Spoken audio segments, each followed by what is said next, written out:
बिस्मिल्लाहिर्रहमानिर्रहीम। Welcome to our YouTube channel Faiz study panel. मैं हूं फैज़ुल्ला। चैनल को सब्सक्राइब कर दें और बेल आइकन का बटन प्रेस कर दें ताकि हर आने वाली नई वीडियो और अपडेट का नोटिफिकेशन आप तक बर वक्त पहुंच सके। अस्सलाम वालेकुम स्टूडेंट्स। आज का हमारा topic business statistics and mathematics class B Com part 1 mathematics का पोर्शन हम कर रही हैं। एक्सरसाइज हमारे पास 5A1 है। आज हम क्वेश्चन नंबर 10 करने जा रहे हैं। तो क्वेश्चन नंबर 10 मेरे पास है, मैं रीड करने लगा हूँ। A TV set is sold for rupees 15,000। एक टीवी का सेट था, वो 15,000 रुपए का सेल कर दिया। The gross profit is 1/3। हमें जो उसके ऊपर प्रॉफिट मिला है वो 1/3 मिला है। ऑफ द कॉस्ट, ये प्रॉफिट कॉस्ट का है। कॉस्ट का मतलब जितने का वो टीवी लिया था। अब जितने का लिया ये तो हमें पता नहीं है। व्हाट आर द कॉस्ट, जितने का वो लिया था उसकी कॉस्ट कितनी थी। एंड द ग्रॉस प्रॉफिट, और ये भी बताएं कि जो आपको ग्रॉस प्रॉफिट हुआ वो उसकी अमाउंट कितनी थी। तो स्टूडेंट्स, अब क्वेश्चन के अंदर हमें ना तो उसकी कॉस्ट का पता है और ना ग्रॉस प्रॉफिट की एग्जैक्ट अमाउंट का पता है। तो सबसे पहले हम लेट करते हैं कि उसकी कॉस्ट प्राइस कितनी थी। ले जी, लेट कर लेते हैं। लेट कॉस्ट प्राइस कि जी हमारे पास उसकी कॉस्ट प्राइस जो है, जो हमें वो मिला, वो कितने का मिला था। तो ले, मैं कॉस्ट प्राइस को सी का नाम दे देता हूं। चूंकि सी से कॉस्ट आता है तो मैंने सी का नाम दे दिया।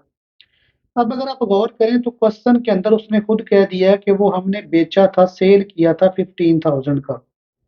तो हमारे पास सेल प्राइस है। बेटा सेल प्राइस को हमने लेट नहीं करना, क्योंकि सेल प्राइस क्वेश्चन में गिवन है। Sale price is equal to, मैं इसको एस का नाम दे देता हूं, इज इक्वल टू रुपीज 15,000। ये 15,000 है। क्वेश्चन के अंदर अगर आप गौर करें तो उसने हमें बताया है ग्रॉस प्रॉफिट 1/3 है, लेकिन लेना किसका है, कॉस्ट का लेना है। तो मैं यहां पर लिखता हूं gross profit. Gross profit is equal to, ये लेना है जी 1/3, किसका लेना है, ऑफ कॉस्ट। और कॉस्ट को हमने नाम दिया हुआ है सी का। तो लें जी, ये आ गया हमारे पास सी। यहाँ तक क्वेश्चन का दिया हुआ डाटा हमने असेंबल किया।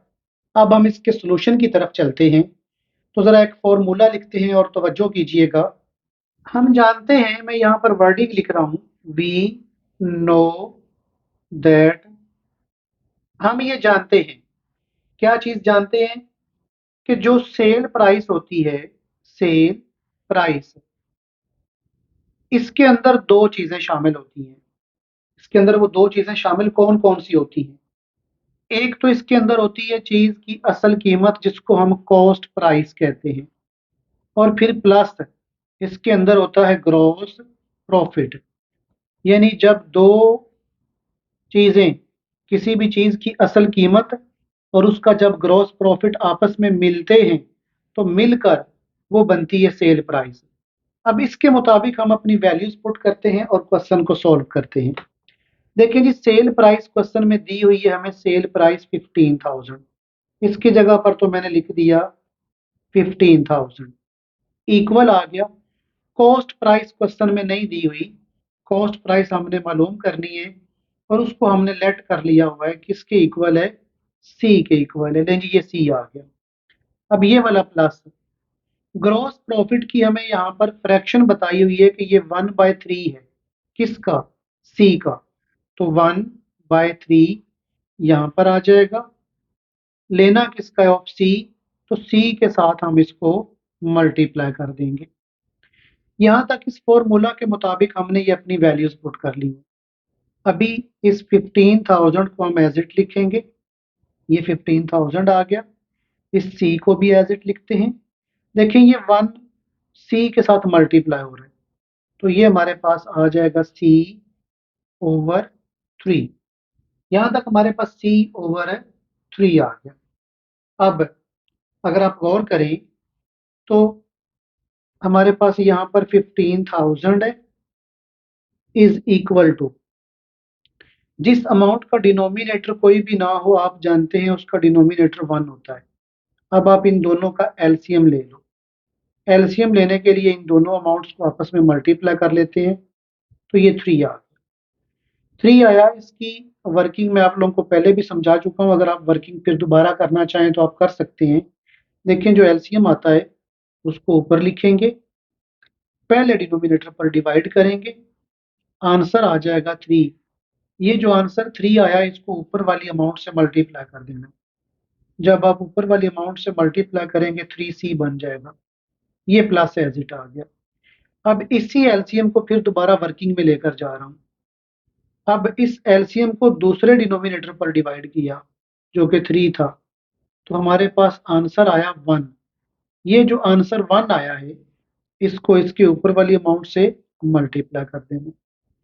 अब यहां पर आ जाएगा हमारे पास 15,000 इज इक्वल, ये 3c है और ये 1c है। जब दोनों को आप प्लस करोगे तो ये 4c बन जाएगा और डिवाइडेड बाय में 3 आ जाएगा।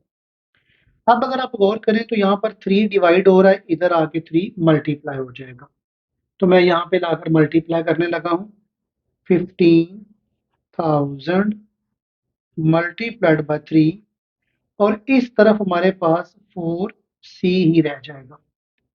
ले जी, अब जब आप 15,000 को 3 से मल्टीप्लाई करेंगे तो आप जानते हैं कि आपके पास अमाउंट आ जाएगी 45,000, और इस तरफ हमारे पास 4c बचेगा।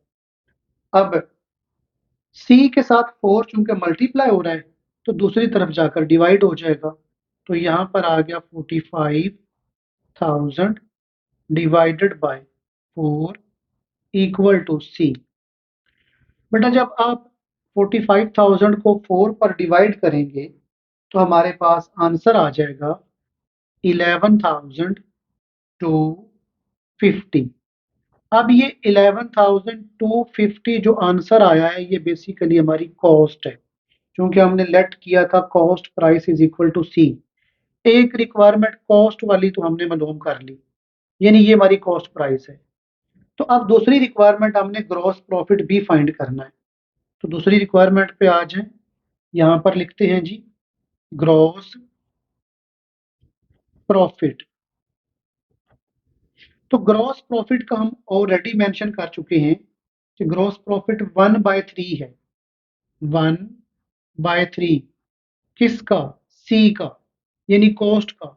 तो सी अब हमारे पास दिया हुआ है, तो ये सी आ जाएगा 11,250। तो लें जी, 1 को ऊपर वाली अमाउंट से मल्टीप्लाई कर देना है और नीचे वाली अमाउंट पे डिवाइड कर देना है। तो जब आप डिवाइड करेंगे तो हमारे पास ये आंसर आ जाएगा 3750। स्टूडेंट्स, हमारी दो रिक्वायरमेंट थी, एक कॉस्ट थी, हमने वो भी मालूम कर लिया, एक ग्रॉस प्रॉफिट थी, हमने वो भी फाइंड कर लिया। क्वेश्चन नंबर 10 हमारा कंप्लीट हुआ। वीडियो अगर अच्छी लगी हो तो लाइक करें, शेयर करें, चैनल को सब्सक्राइब कर दें। अगली वीडियो में मिलते हैं, तब तक के लिए इजाज़त दीजिएगा। अल्लाह हाफिज़।